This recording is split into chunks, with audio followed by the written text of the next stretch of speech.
Hello YouTube fans, here again, and why not when it comes to sword and sorcerer, try this one. There can only be one, that being Highlander. That's right, the original, the classic Highlander. Now at the time of 1986, I was looking who's going to be my child. Look no further, after the big success being Sister Highlander, starring in Tarzan of Stone, they felt he would be ideal for my child. Then they wanted the one to be his friend. Look no further but the man himself, Mr. Bond, that being Sean Connery. I don't miss Sean Connery, and in this I think Sean Connery is ideal. Not at first you get a monologue and you get Sean Connery doing the voice. And then you get the date song by Freddie Mercury, be also rest, being Queen. Here we are. Love that song, always loved it. So you've got a few songs like Princess of the Universe, Who Wants to Live Forever, It's a Cinematic, and so on. And it's great to see the old wrestling on the days when it was called WWF. You do get that, and then you get a lot of fast bats of Highlander. And the first fight is pretty dull. There's a bit of a sword fight, and he cuts this guy's head off, and he hides the sword. Lots of sparks, lots of electric, lots of everything.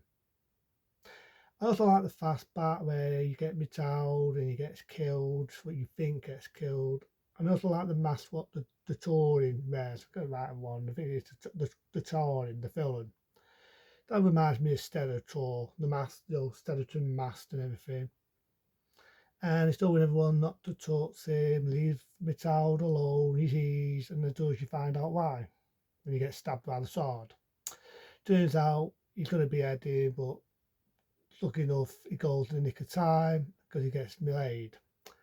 I like this actor who played the villain. I mean, I remember him in Pet Sematary 2. Not a good film, but I think he was the highlight of the film. Played a film in a lot of other films as well.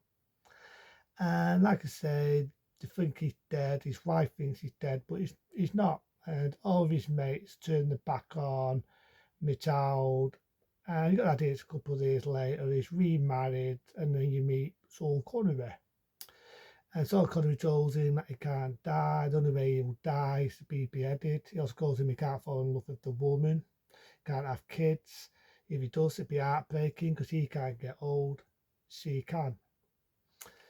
And like I say, the Turing, remember his name, comes in, that the epic sword fight with him and Connery, Sean Connery, and the others he uses and gets beheaded.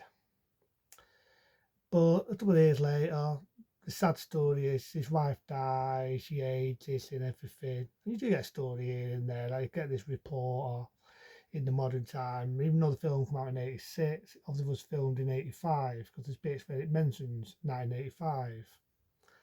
And I don't think it's a bad film, I think it's a damn good film. I say Freddie Mercury as Queen, there's a lot of his songs in it, and there's a lot of good scenes where he's going back and forth into the past.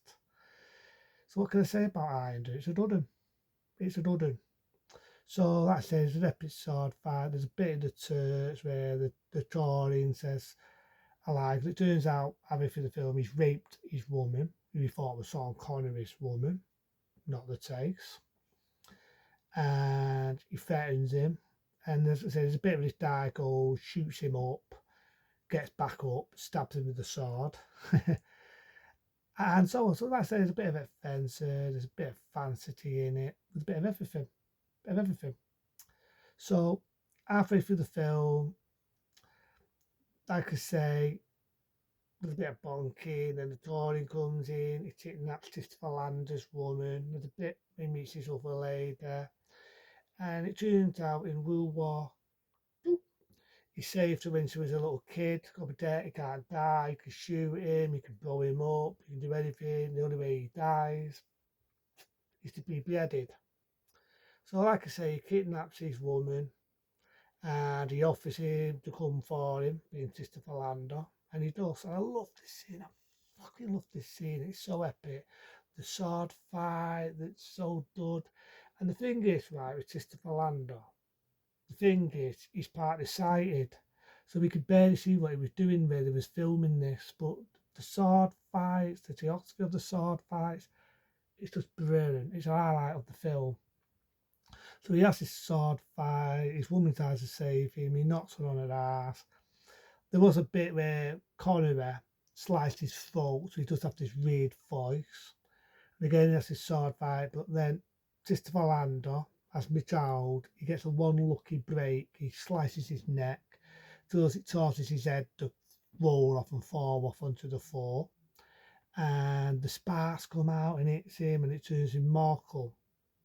Then he's with his woman, end of film, and you get that Jake song by, again, Freddie Mercury. You know, it's a Dynamatic, that song. And I love the film.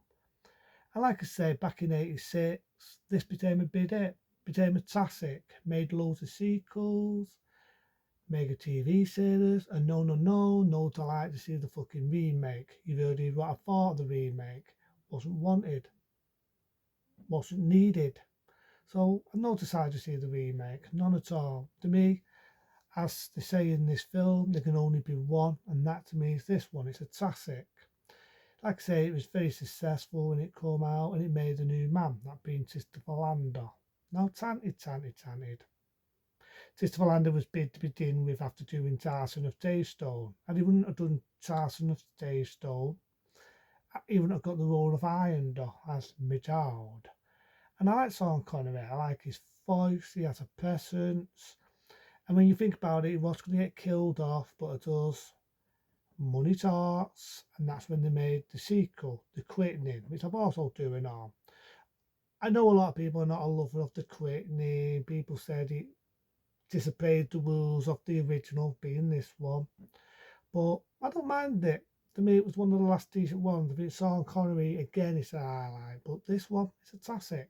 Some of the songs by Queen, like I just said, Rewind Back, Who Wants to Live Forever. It's a Dynamatic, the song itself that they used in the later He-Man film, you know. Princes of our universe, that song. There's lots of damn good songs by Christopher Lander. Loads of good songs. And like I say, Highlander, what can I say about Highlander? It's a dud 'un. It's a dud 'un. So ratings, I'm going to give it. Fuck it. If I would do, because they don't make films like this anymore, which is a damn shame, and I'm no decided to see the remake. A 5-star rating for me, because it says in the trailer there can only be one, and in this case there is only one. This film is a classic. It still is a damn good film. It doesn't deserve a fucking remake. The TV series, I didn't mind it. The other ones, nah. The third one, well, that's already a remake. The fourth one pisses me off that they kill off Christopher Lander's character. But this one, again, without a do. 5-star rating for me. It's a damn good film. Fantasy type of film. You don't make films like this anymore, which is a damn shame. The hell with it. It's a time to map it. Into them. Be smart. Be safe. Know to be one. See you later.